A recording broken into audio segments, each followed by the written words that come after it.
Barang siapa memberikan petunjuk kebaikan, maka baginya akan mendapatkan ganjaran seperti ganjaran yang diterima oleh orang yang mengikutinya dan tidak berkurang sedikit pun hal itu dari ganjaran orang tersebut. Hadis riwayat Muslim. Jika manusia telah meninggal, maka putuslah amalnya kecuali 3 macam: sedekah jariah yang tahan lama, ilmu yang bermanfaat, anak soleh berakhlak baik yang mendoakan kedua orang tuanya. Hadis riwayat Muslim. Ada pemirsa ternyata. Sorry. Ini lagi baca-baca buku nih. Sahih Bukhari. Tapi ini bukan buku Sahih Bukhari asli. Ini cuman dulu, kalau yang tahu ceritanya, jadi gue hampir menikah sama tunangan gue, Resa. Tapi ini buat mahar tadinya kan. Ini tadinya dari buku elektronik terus dicetak jadi buku gini. Ada lisensi buat nyetak bukunya lah pokoknya.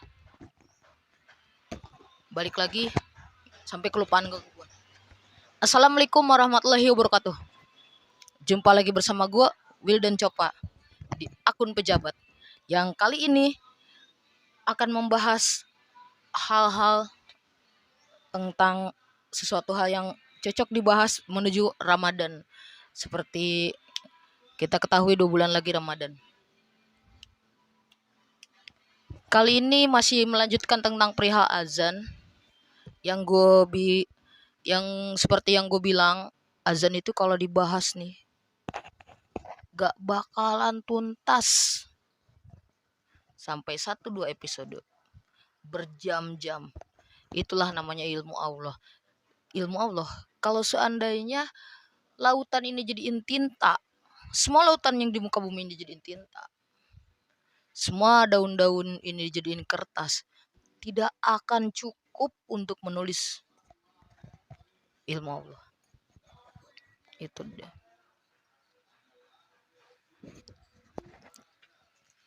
Seperti saat ini gue masih seperti biasa baca contekan.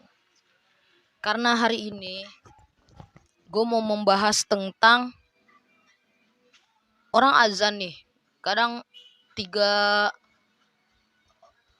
kali dalam sehari misalnya kan.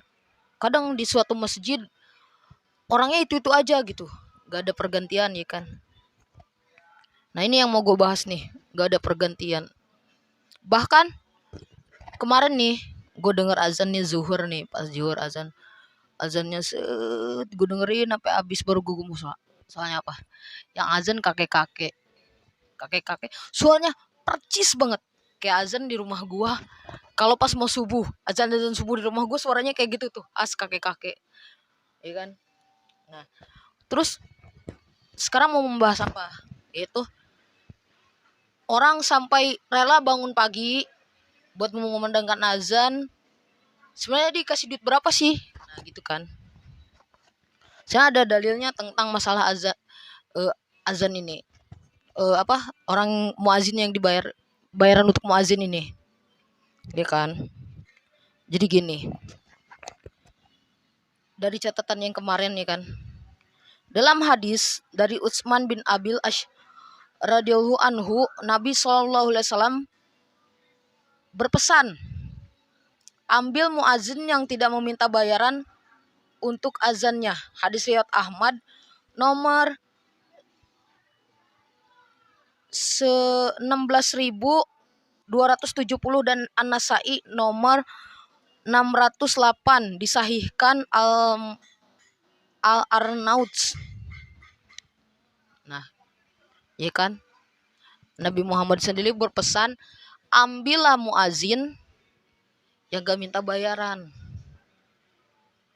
Pasti orang ada yang bilang kan, wah hari gini orang ngapa-ngapain kagak dibayar, kencing aja bayar 2.000. Ya pasti ada ungkapan seperti itu ya. Nih gue kasih bocoran aja ya. Kebanyakan emang kayak gitu. Ambil contoh bapak gue, dia azan di masjid. Jadi gini, posisi rumah gue itu tengah-tengah.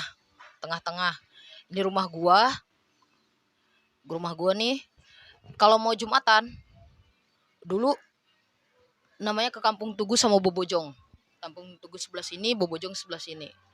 Nah, orang ini kongsi kulon ya kampung gua sama kongsi wetan kampung gua sama kongsi kulon kampungnya Pak Angwali. Nah, orang dari kongsi kulon itu kebanyakan ke Masjid Al Hikmah di dekat balai desa Caringin. Nah, setelah itu beberapa tahun silam lah, belasan tahun yang lalu, akhirnya mereka bersepakat mendirikan Jumatan di situ, ya kan? Jumatan di situ, ngadain Jumatan di situ tiap hari Jumat ada. Nah, kebetulan tiap minggunya itu ada muadzin itu kalau gak salah ada 3 orang. Gue lupa namanya. Yang gue ingat Pak Hamid, bapak gue, nah satu lagi gue lupa Pak Hamid. Nah, kebetulannya bapak gue kadang suka duet nih sama Pak Haji Incep. Pak Haji Incep bapaknya Bang Pang. Pak Haji Incep, jadi kalau bapak gue muazin, Pak Haji Incep yang khutbahnya. Nah gitu ya kan. Nah, gue itu bapak gue azan nih di kampung gue tiap hari, tiap sholat waktu, tiap datang waktu sholat azan. Di sana tiap hari Jumat. Ketika suatu hari Idul Fitri datanglah seseorang ke rumah ya kan. Pas Idul Fitri itu, pas mau Idul Fitri datang seorang ke rumah. Sorry katanya, mengusup katanya gitu kan bilang. Oh iya ada apa? Ini jatah muazin dari Pak Haji katanya. Oh jatah muazin dari Pak Haji. Gue buka, nih gue masih inget. Uang 60.000, beras 4 liter setengah. Itu dikasih setahun sekali. Gak tahu kalau seminggu sekali, kan gue jarang ketemu bapak gue. Kalau seminggu sekali bapak gue dikasih berapa gitu. Pokoknya itu yang gue tahu tuh, dalam waktu setiap tahun dikasih uang 60.000 sama beras 4 liter setengah. Itu waktu itu. Nah, di sini juga nih ditulis, bagi seorang muazin yang harus pertama kali kita niatkan adalah ikhlas karena Allah Ta'ala dan tidak menuntut gaji dalam azannya. Misalnya dengan mengatakan saya akan azan jika gaji dan tidak muazin jika tidak digaji. Nah, maka ini tidak sepatutnya dilakukan oleh muazin. Ya kan? Muazin ikhlas. Tapi jika dia udah ikhlas, tiba-tiba kayak tadi, ini dari Pak Haji, ini dari ibu siapa, ini dari bapak siapa, ya kan? Ini dari partai apa. Nah, itu sah, itu rezeki. Ya kan? Kalau misalnya menuntut, wah gue segini nih segini. Soalnya waktu gue mondok terakhir tuh di Pondok Pesantren Asaidah, Kiai Wawan Sofyan mengatakan bahwa jangan pernah membawa urusan dunia ke masjid.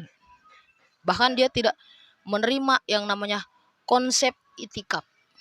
Karena itu bisa menotori masjid, dan ketika orang berbincang-bincang di masjid tiba-tiba ngomongin ini, bahkan ketika gue waktu itu jualan tasbih elektronik, gue gak pernah transaksi di masjid atau di pelataran masjid karena sering ditegur. Karena tidak boleh membawa urusan dunia ke masjid. Kita udah lepas dengan urusan dunia aja ketika masuk pintu masjid. Nah gitu. Nah, ketika pada suatu hari waktu gue Jumatan nih, tiba-tiba sebelum azan muazin pertama sama Bilal terus kan 2 kali muazin pertama, muazin kedua, tiba-tiba seorang datang ngasih pengumuman, kasih kita hari ini sekian, ya kan, bayar muazin sekian, bayar imam sekian. Nah itu sekarang di sini muazin digaji, ada gajinya. Iya kalau dikumpul-kumpulin UMR beneran dah. Iya, gue pengen belajar azan itu kayak biar keren aja gitu, biar lebih keren dari papa gue ya kan. Nah di sini ternyata muazin tuh UMR bos. Nih, Syekhul Islam Ibnu Taimiyah rahimakumullah berkata mengenai upah Untuk ibadah dalam hal ini dibedakan antara orang yang membutuhkan upah dan selainnya. Itulah yang lebih tepat. Jika seorang membutuhkan upah, dia tetap niatkan amalannya itu karena Allah.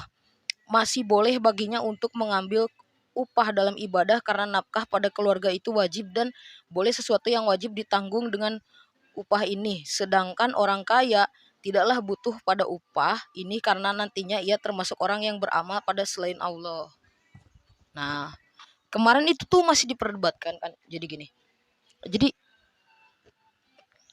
kita ini, wah kagak ada kerjaan lagi nih selain ini. Nah, itu boleh ya kan katanya. Saya kemarin ada perdebatan. Pertama, kalau kalian yang nongkrong di Gultik pasti pernah ketemu ibu-ibu ngamen. Nah, dengan bilang apa? Lagu-lagu yang mengatakan menunjukkan keimanannya dia terhadap satu agama. Nah, ikan. Nah, itu dibilang kan menjual agama, termasuk terus kayak ustadz, termasuk gue dulu pernah ada temen kalau ngamen di Gultik dia ngaji. Nah, terus tiba-tiba ada yang negur, wah ini jual agama nih. Nah, itu ternyata didalil di sini dari Majmu'u Al-Fatawa halaman 3 207. Kita sah kalau kita gak punya kerjaan lain, tiba-tiba kita, oh iya kerjaan gue cuman ngaji, terus dibayar. Kayak yang kemarin kan ada yang disawer gitu kan, lagi ngaji disawer. Nah, kayak biduan katanya. Nah, itu kalau menurut gue sih risih kalau disawer gitu. Kalau menurutnya ya diam-diam aja lah, kasih amplop gitu kan, gak usah disawer-sawer gitu. Jangan sama inilah orang ngaji sama biduan ya kan. Nah, itu dia ternyata di dalil ini disahkan untuk kita, entah itu azan itu menjadi profesi kayaknya ya. Terus ada dai sekarang ya kan, bahkan sampai dai bayarannya dipatok-patok berapa ya kan. Sini tuh. Nah, balik lagi ke masalah azan. Banyak sekali keutamaan azan dan iqomah. Di sini kami cantumkan beberapa untuk menyemangati kaum muslimin agar selalu mengumandangkan azan. Buat para muazin, respect. Dari Abu Said Al-Khudri radhiyallahu anhu bahwa Nabi Shallallahu alaihi wasallam meninggal, tidaklah ada sesuatu pun yang mendengarkan suara muazin jangkauannya baik jin, manusia dan apapun hewan, batu dan lain kecuali akan menjadi saksi di suatu hari kejadian atas amalan sohihnya tersebut. Hadis riwayat Bukhari. Nabi Shallallahu alaihi wasallam pernah para muazin mereka adalah orang yang paling panjang lehernya di hari kiamat. Para ulama menjelaskan makna paling panjang lehernya. Beberapa pendapat orang yang paling panjang hiasannya di hari akhir karena banyak pahala. Dua mereka adalah pimpinan kelak di hari kiamat karena orang Arab menyipati pemimpin dengan orang yang panjang lehernya. 3 orang yang paling banyak amalnya. 4 orang yang paling cepat masuk surga. Demikian secara ringkas mengenai. Nah, ikan itulah ketika nanti di akhirat nih. Ini Bilal bin Rabah. Nah, itu pasukannya. Kita jadi para muadzin jadi pasukannya Bilal bin Rabah ntar. Ya kan? Nah, cukup sekian dari gua. Ternyata pembahasan gua ngalor ngidul aja ya kan. Panjang juga ya, sampai 1/4 jam. Cukup sekian dari gua. Di lain waktu kita ketemu masih membahas tentang azan, tentang literasi, entah itu tentang novel, cerpen, puisi, teater, entah tentang hal-hal yang bau religi lagi kayak gini ya kan. Itu semua yang gue sampaikan, kalau ada benarnya itu hidayah dari Allah, kalau ada salahnya itu adalah kebodohan dari gue. Cukup sekian dari gue. Jangan lupa like, comment, and subscribe. Wassalamualaikum warahmatullahi wabarakatuh. Rukun Islam ada 5. 1 syahadat, 2 sholat, 3 zakat, 4 puasa, 5 pergi haji ke Baitullah.